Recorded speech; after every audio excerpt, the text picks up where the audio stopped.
we're live on air for a Google Hangout here at Tate Britain in the Claw Gallery, surrounded by lovely paintings by Turner. This is the first ever Tate Media Google Hangout, and I'm the host. I'm Will Gompertz, the BBC's arts editor, and we're here to discuss the subject of what happens when cooking or food meets art. Now, the people we've got to discuss that matter is something of a movable feast. I know who we have got corporally here around me. What we're going to have online, well, we'll just have to see who comes in and who goes away. But to start off with, we've got the fabulous Baking Brothers, which is Henry and Tom. Hi, fellas. Hello. Hey.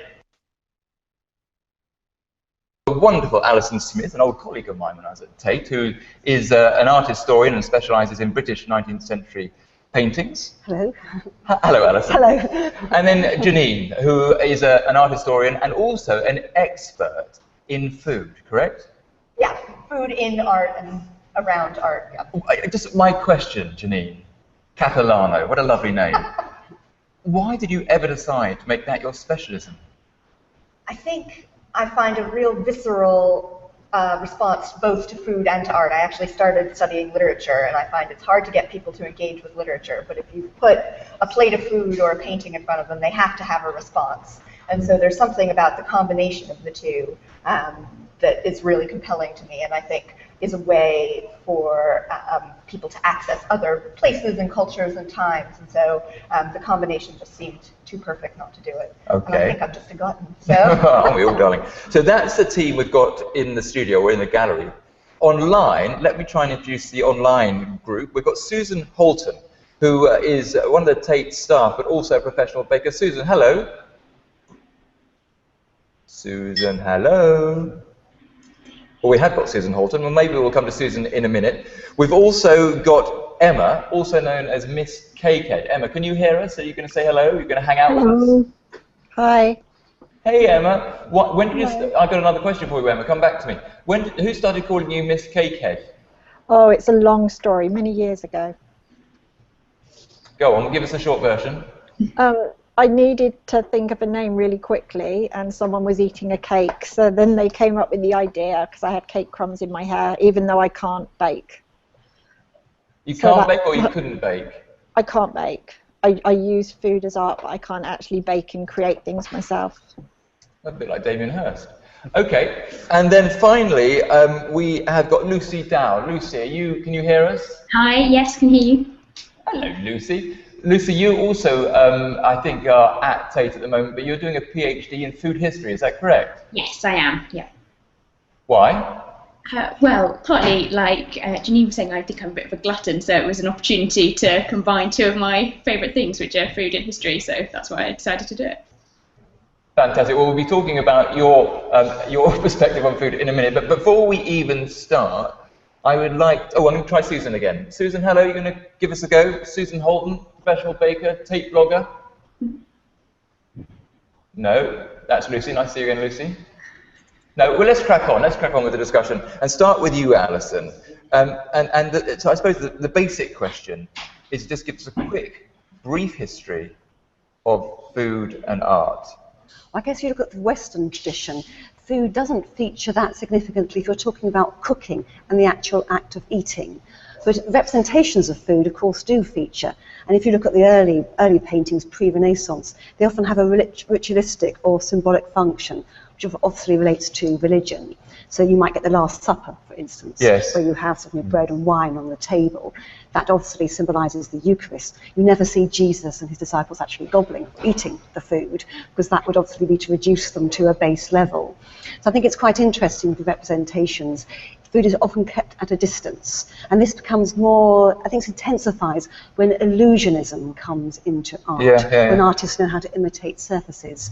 And I think the idea is, particularly in the higher categories of art, you have to transcend the base and the ordinary, which is why in representations of eating scenes, people will be shown holding a knife or a fork or a cup, but you don't actually see the food entering the mouth, unless an artist is representing a lower class subject. So if you want to show that someone is crude and vulgar and lower class, you might see them guzzling or eating, but not if you're representing an ideal person. And what about the specifics of food? Are there, you said there's lots of iconography and symbolism involved in food when it's in art. Are there certain cuts of meat that are symbolic, or certain fruits which are symbolic?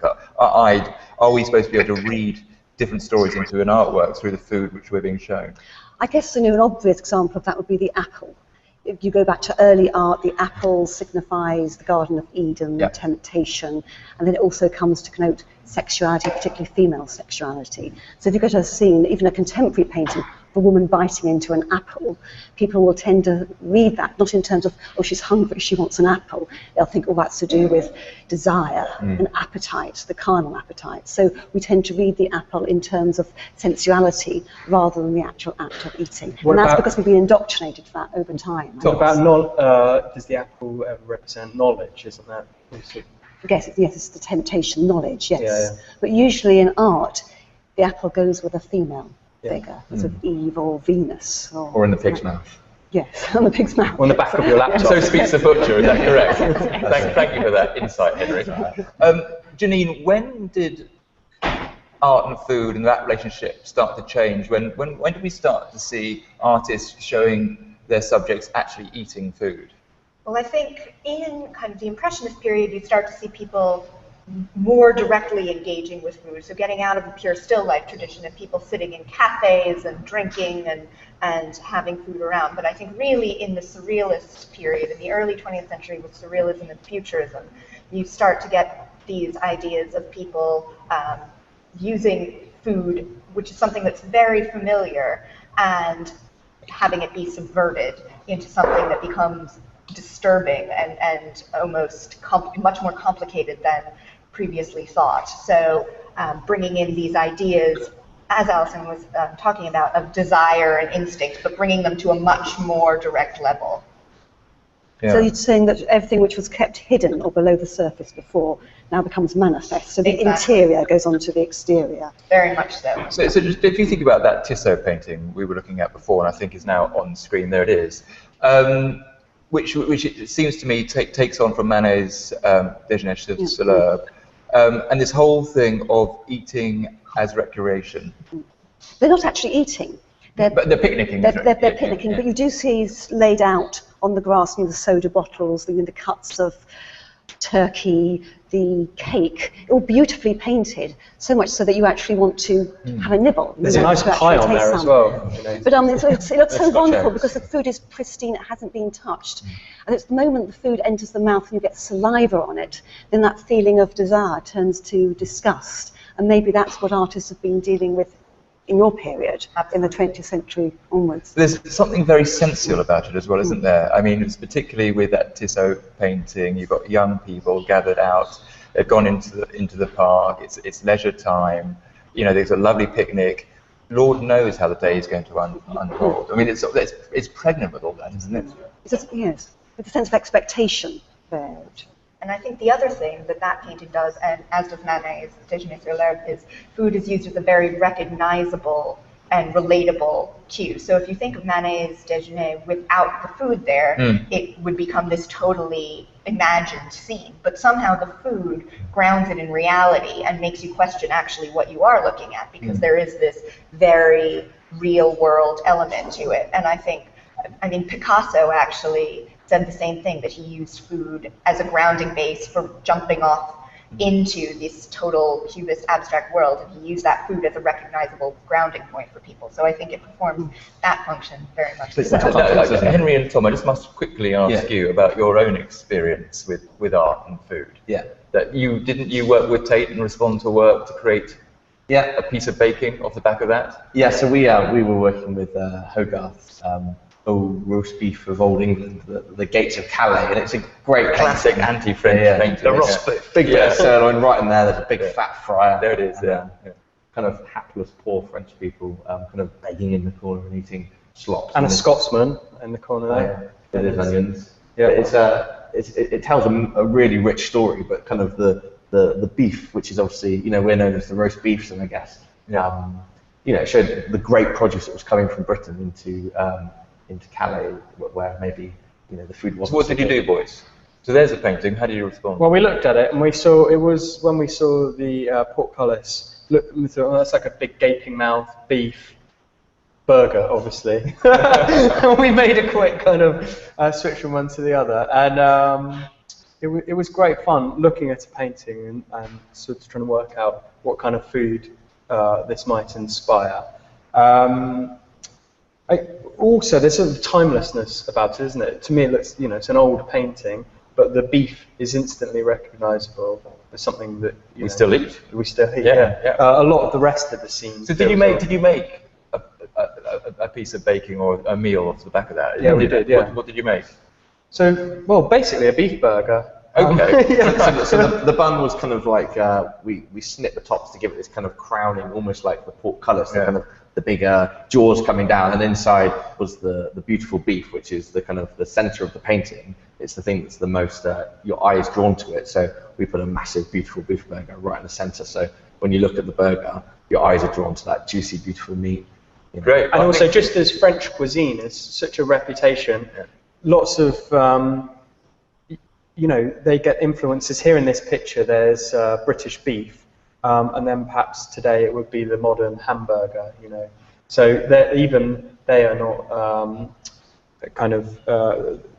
it's not so strong that they don't have foreign influences. Yeah, great. We'll come to that. Two fingers up at them. Yeah. Well, I think we're going to have a look at that in a bit. But first, let's have a quick chat to Ms. Cakehead, who is an artist who uses food to create art.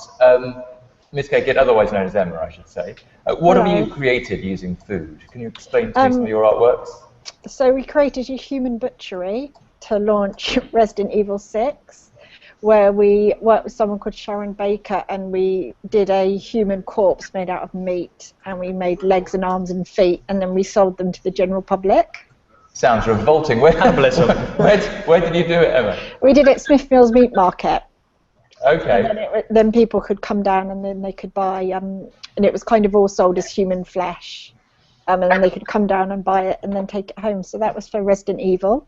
So that was slightly unique. What else have we been doing? We did an anatomically correct cake shop last Halloween in a pathology museum. So everything we sold was anatomically correct and would teach people about, various medical issues. So we had lung cancer cookie sets that came with kind of edible cookie cigarettes to teach people not to smoke. We had STD cupcakes. We had infected lungs. We had all sorts, and then they're used in medical education. And then tomorrow we've got opening the Depressed Cake Shop. So there's cake shops around the world, and it's raising money for mental health charities, but all the cakes are grey. So everything. So is your work, does it always have a sense of the macabre about it? It tends to, not deliberately, but I think it's definitely macabre.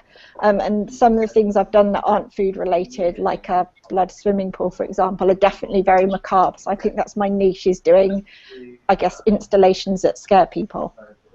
Emma, can I just ask a vulgar question? If you made this this artwork out of joints from animals, I assume, made to look like a human body, and people would come along and buy them, were they buying them at butcher's prices, or were they buying them at Art World prices? They were buying them at butcher's prices, and then all money was being donated to the Limbless Society, so for people who lost limbs. So every time they bought something, it went to charity. So everything we do, we think it's important that it's accessible. Okay, Janine, I want to ask you about this idea. Thanks so much, Emma, of artists using food, because when I worked at Tate, we worked with an artist called Alison Knowles at Tate Modern to create this extraordinary work where it was making a live salad. It was on the bridge at Tate Modern, and she had this huge wooden spoons, and then there was this sort of canvas plate on the bottom of the turbine hall. And they eventually turfed all this salad onto this canvas plate on the bottom of the turbine hall. And then, extraordinarily, 2,000 people queued up to eat this salad. It was an extraordinary response. But what was the point of that? What was she trying to say? Where is the art in that work? I think in the past 50 years, we're really looking at more, Nicholas Bourrien's relational aesthetics, and the idea that art isn't necessarily painting on canvas, but that it's an active participation. So people like Alison Knowles in the Fluxus would give very clear sets of instructions, and those instructions would then become a movement that would be enacted, and that would be the artwork. People like Rukrit Cherveneja, who currently does a lot of cooking, and the artwork is actually the environment in which he cooks and the detritus that's left over, so the pots and the vessels and all of that. But that wouldn't exist if people weren't coming and eating it and partaking in it. So it's a combination. It's this very kind of middle ground, and it causes a lot of problems, I think, in the art market, because how, in fact, do you sell or commodify that kind of thing? It's a very interesting and tricky question, and of course the very fact that if you make something out of food like Dieter Roth, eventually it's going to decay, and so the ephemerality goes with all of that. Well, I suppose Sam Taylor Wood's got that video which Tate owns of that still life of fruit rotting. It's actually rather affecting, I think. But Tate's got quite a lot of works, isn't it, Alison, which relate to food and art.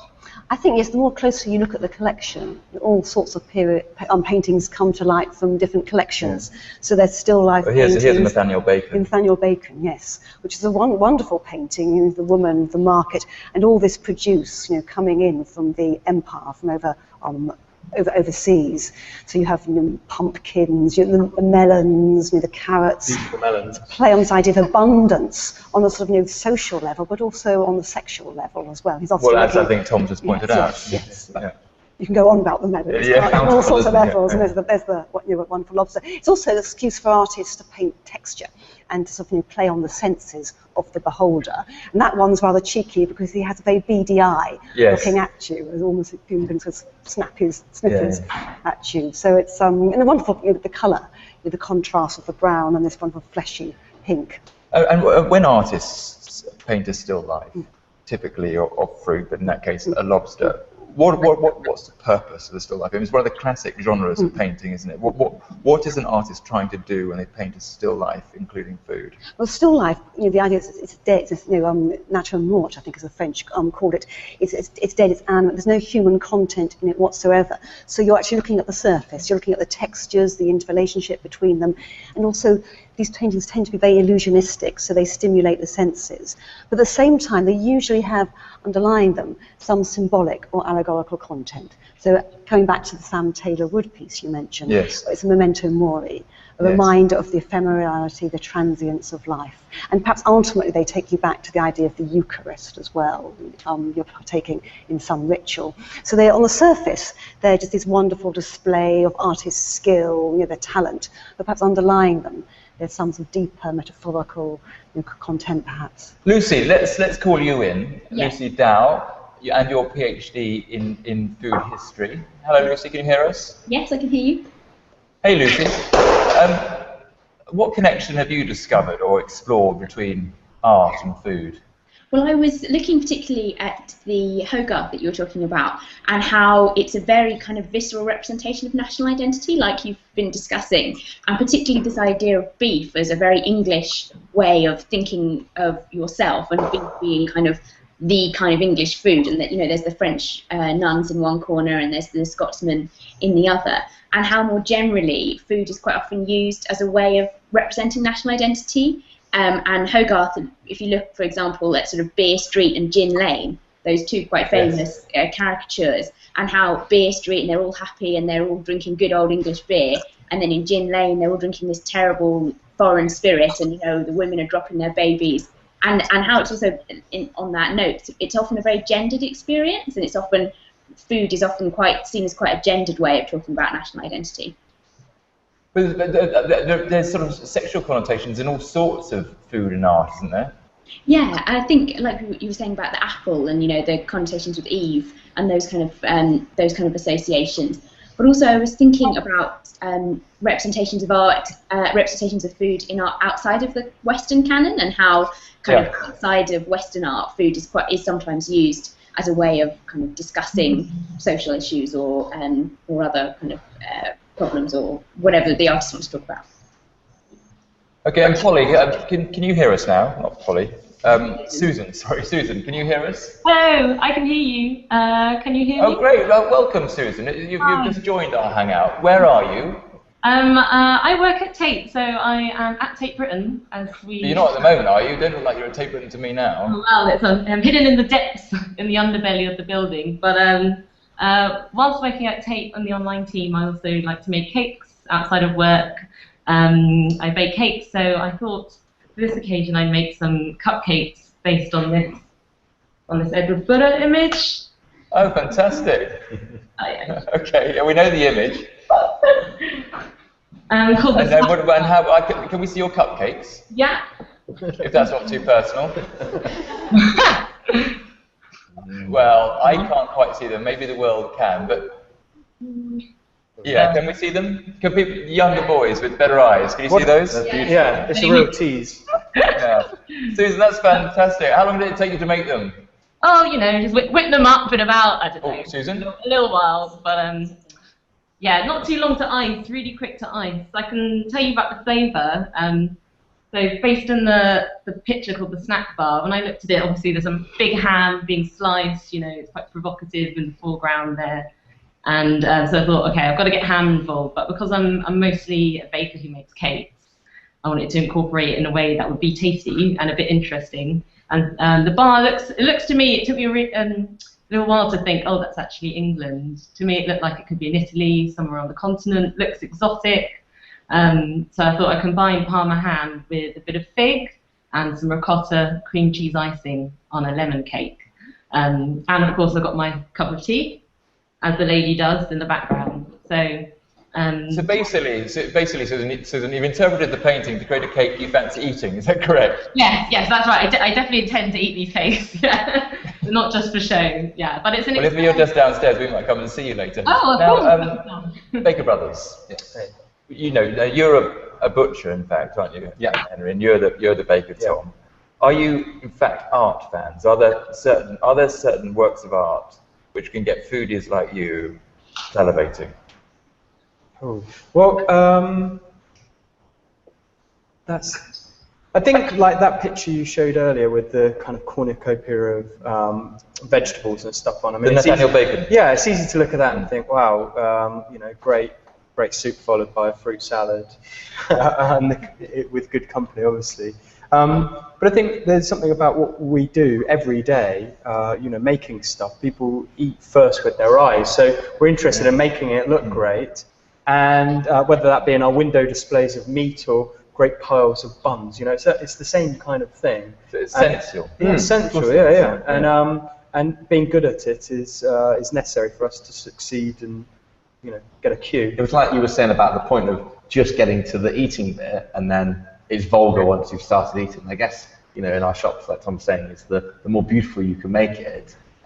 Untouched, people are drawn into it, and I guess art does that the same. You're kind of drawn to something. And do you find people use the same vocabulary in admiring your food as they do in appreciating art? Probably, yeah. Lush, like luscious, lush, lush, yes, luscious. Beautiful. And people talk about glazes, don't they? We put a lovely glaze on it, which artists do, of course. Make things shiny. I guess the difference with food and art is that you destroy the food at the end because you eat it, and which is what food appeals to me, is that something's beautiful and you put loads of love into it, like those beautiful cakes that have just been made, and then you destroy them by eating it, and you get a double satisfaction.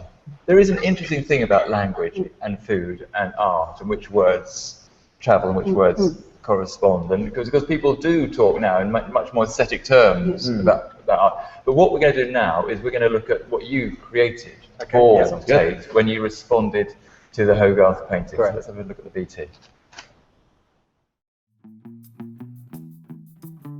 All the roast beef of old England. Look at it. We could cook up a whole salad, but I think we will do something a bit more modern, and I think something like a big burger. With any good burger, it's all about the beef. So what you're looking for is some good quality English beef, and you just need to get your hands into that. And that's the sound we want to hear, that sizzle. Weight of expectation. That's really good. That's delicious. I'm not a chef, I'm a cook. And I cook for passion and for love. Patrick had a very prolific mind, unique. And this is for him the button mushrooms, which is quite fun actually. Butter, and that's it. So this is the real risotto, freshly made just for you.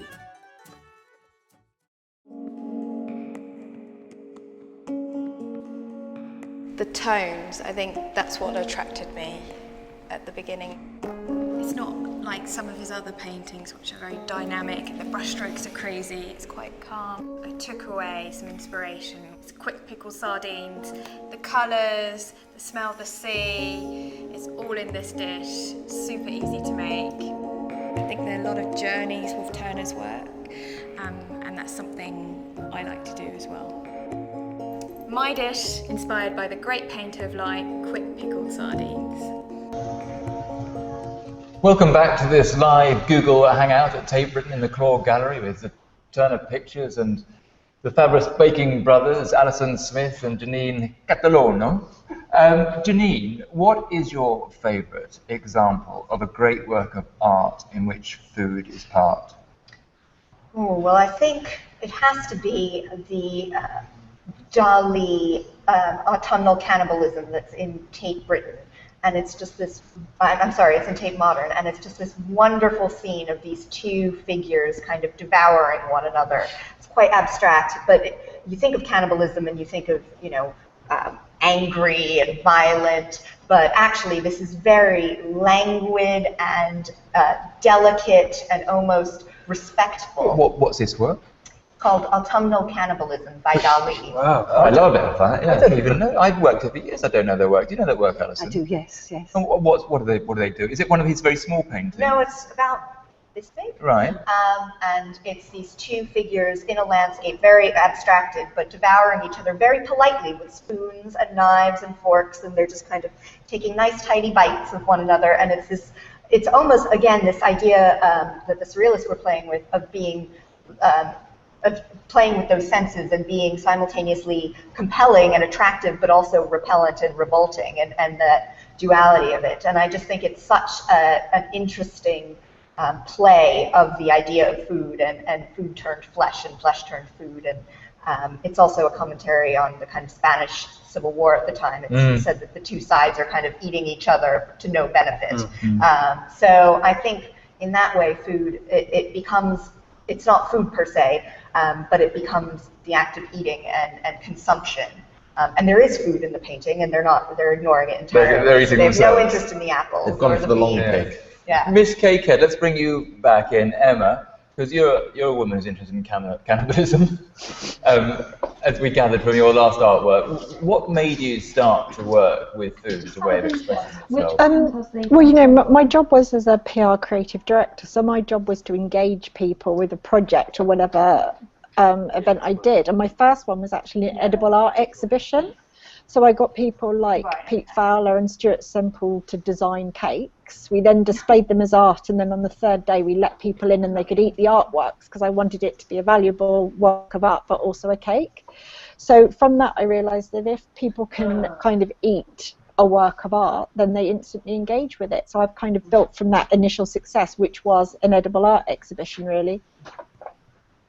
Okay, well, thanks, Emma. So what I want to know, and I suppose I should ask you, baking brothers, is at what point does food become art? So we have lots of chefs who work within the art world, and obviously at this famous restaurant El Bulli, which is closed down, it's going to be reopened again soon in Spain, which is run by Ferran Adrià. Is he an artist or is he a chef? I mean, at what point is the crossover happening? Well, because Emma's saying she's making food that is art. Yeah. Well, I guess he's making probably food of that the very high end where when you go to eat in a restaurant, you're there to almost worship the food. You know, you're not going there just for a light lunch and have a chit chat and kind of ignore the food just kind of as kind of fodder. So food is fuel. Yeah, but there it's not the food is not the fuel. It's more to be admired. Sensory experience. Yeah, sensory experience. But at the end of the day, you are still eating it. So I don't know. It's a grey area. I mean.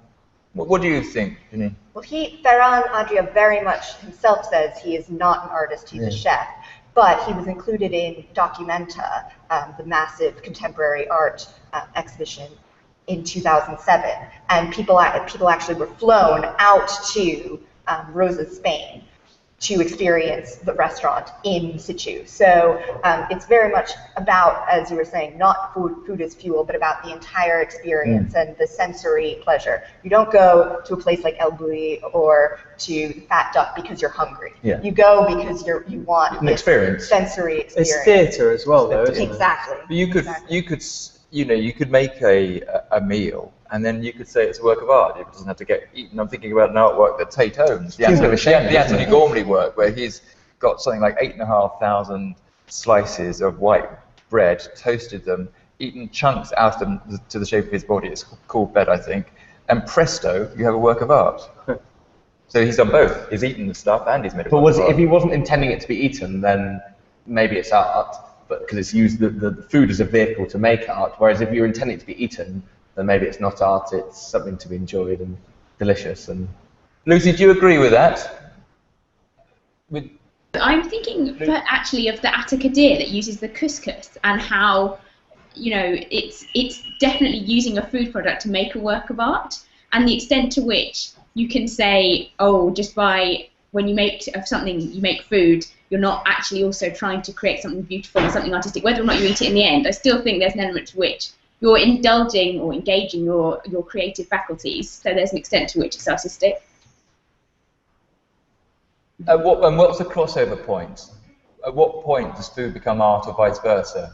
I don't know. That's not something I have thought about before. But I suppose maybe there's an element to which it's intention. I don't know. If you really intend for this to be something that's appreciated critically, then maybe that's when it becomes art. Perhaps the thing they have in common is if they're able to be shared and enjoyed, then there's value in it. Isn't it when you want to just appreciate it and look at it and not want to consume it? It's most of being disinterested, detached from it. But there's quite a lot of performance art which involves consuming food. Yes, and I think that's where, particularly in the past 25 years, this has become very, very blurred. And for me, I think it's up to the maker to declare their intent. Yeah. Susan, with your buns, come back to us. What's your view on this particular grey area? Yeah, it's quite a grey area. When one turns into the other. Yeah, I agree with in performance art being used. For example, at Tate Modern at the moment, we have a series of dinners hosted by the artist Meshat Gaba. He's inviting people to come into the gallery, and eating food and taking part in a meal is seen as part of this 12-room installation. And at Frieze last year, there was something similar. So I think there's certain crossovers between art world and the food world, but how that goes and how that spins out in the future, I think is quite interesting. I don't know whether it means like being part of a community or a group of people, and the ritual of eating is seen as a performance in itself. But yeah, I think. Well, let's get a direct answer from you, Susan. Are your Edward Burrough buns food or art? Yeah, I'm going to say yes to that one. For art or food? Oh, I was just going to say edible art. Maybe I'll cross all the boundaries then, but yeah, edible art. To be eaten and appreciated. Very good. Well, I think that just about brings us to the end of our first Tate Google Hangout. Thank you very much. Thank you very much, Emma, Susan, and Lucy. Thank you, Henry, Tom, Alison, and Janine. And that's it from me, Will Gompertz. There will be more Tate Hangouts in future. Look out for them.